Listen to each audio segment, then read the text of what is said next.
మీ ఇద్దరికి ఒక ముఖ్యమైన విషయం చెప్దామని వచ్చాను.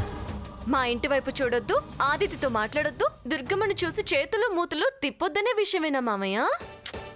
తులసి, నువ్వు వెళ్ళి టీ పట్రా. అరే ఛీ, షు, షు, షు. ఏయ్, ఈ పిల్లి పాడుగాను ఇప్పుడే పాలు తాగేసి వెళ్ళిపోతున్నట్టుంది. ఒసేయ్, నీ కాకి విసిర్లు పిల్లి తరుముళ్ళు ఆపవే. ఎక్కడే పిల్లి? నువ్వు చెప్తే వినే పిల్లేనాది? అబ్బబ్బబ్బబ్బా మామయ్య, ఎన్నాళ్ళైందో నీతో ఇలా చెవిమెలేయించుకొని. మెలే మామయ్య, మెలే.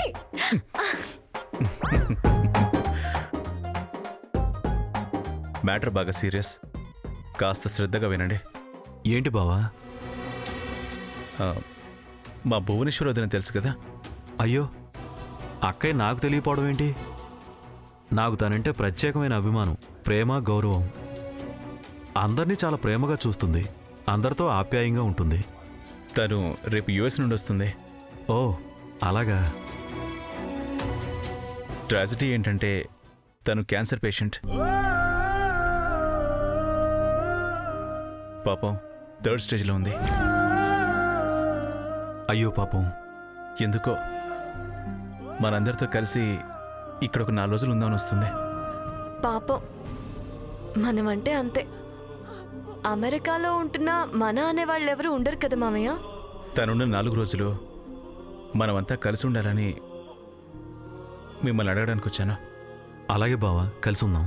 సాంబయ్య, అమ్మ ఊర్లో లేదు. అమ్మకి విషయం చెప్పకుండా ఎలా మాటిస్తాం? ప్రియ కాదందు, దానికి వదినంటే చాలా ఇష్టం. అవసరమైతే నేను ప్రియతో మాట్లాడతాను. వదిలే బావా, నేను చెప్తానులే. మీరన్నట్టే మనం కలిసి ఉందాం. ఒక కన్సల్టెంట్ పెట్టుకొని మన మధ్య జరిగిన ఏ పొరపచ్చాలు ప్రస్తావన తీసుకురావద్దు.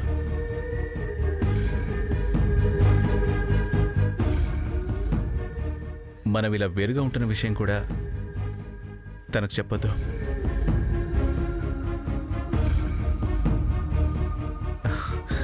ముఖ్యంగా వీళ్ళ పెళ్లి విషయం కూడా మాట్లాడొద్దు. అదేంటి మామయ్య, తెలిస్తే ఏమవుతుంది? తను మనతో సంతోషంగా గడపాలని వస్తుంది.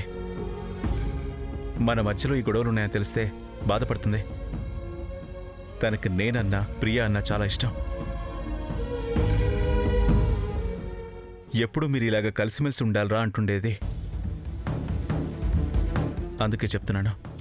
అలాగే బావా, అసలు ఏ విషయం బయటికి రానివ్వం. అమ్మ తులసి, నా కోసం, పెద్దతయ్య కోసం, ఆవిడ సంతోషం కోసం నువ్వు కొంచెం నాతో సహకరించాలరా. అలాగే మామయ్య. ఇంతకాలం మన కోసం మనం బతికాం. ఇప్పుడు మరో వ్యక్తిని బతికించడానికి బతకాలి. అర్థమైంది బావా. ఆ అక్కయ్య కోసం, ఆవిడ తృప్తి కోసం సంతోషంగా తిరిగి వెళ్ళేలా చూద్దాం, సరేనా? థ్యాంక్స్ బావా. మన మధ్య థ్యాంక్స్ ఏంటి?